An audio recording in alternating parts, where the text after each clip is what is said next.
I'll fight with you. Urameshi, are you serious? She's a fighter and she's trying to get in our way. I don't care if she's a girl or a baby or somebody's grandmother. I'll still knock her out. This, right here, this is a golden line in so many ways to me. One thing I really like about, or at least the dub of, Yu Yu Hakusho is how Yusuke words things. We've all seen his iconic line of his hands being rated E for everyone, but I feel like the implications and characterization are overshadowed by the controversial trans representation in this scene. But I feel like it adds something to his character that's refreshing, especially for battle shonen. We've all seen the trope of I don't fight girls. It's very commonly seen in media, and is even present in Yu Yu Hakusho with Kuwabara.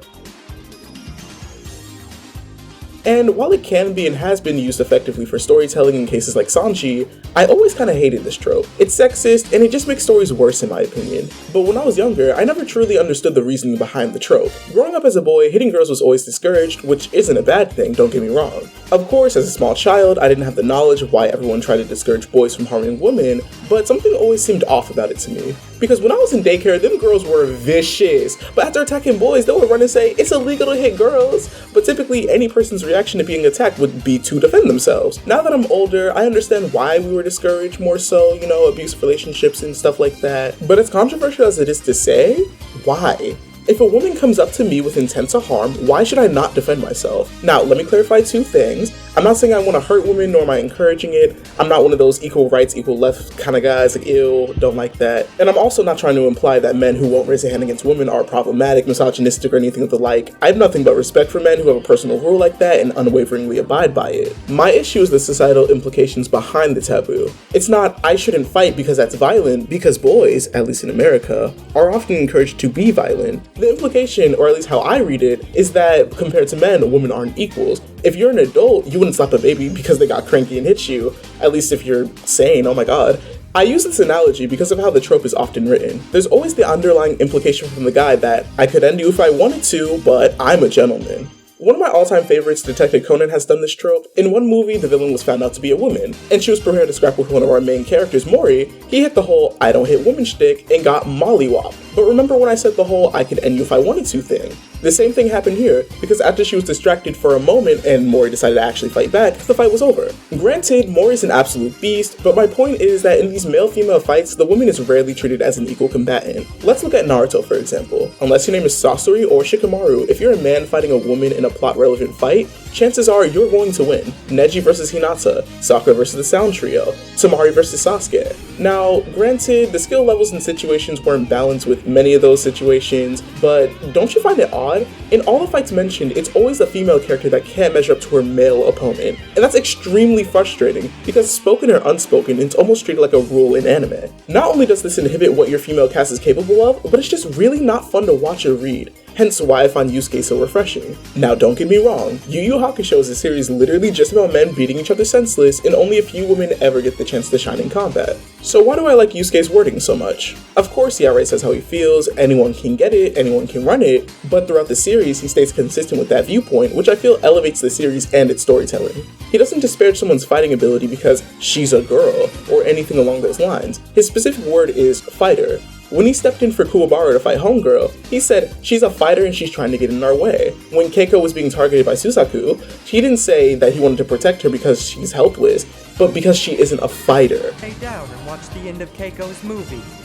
She won't be so easy to shove in a corner, you know. Keiko's no fighter, but she's plenty tough and she's not following your stupid script.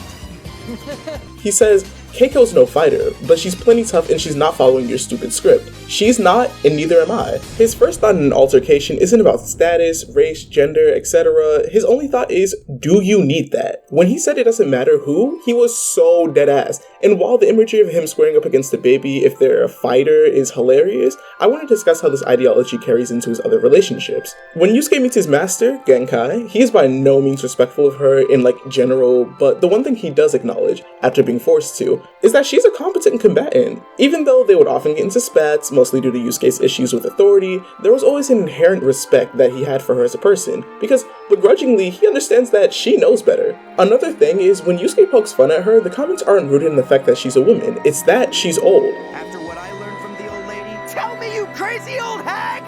Get out of my head, you old bitch! It's usually old woman, old bat, grandma, typically a play on her age. which kind of cuts deep after the whole Dark Tournament arc.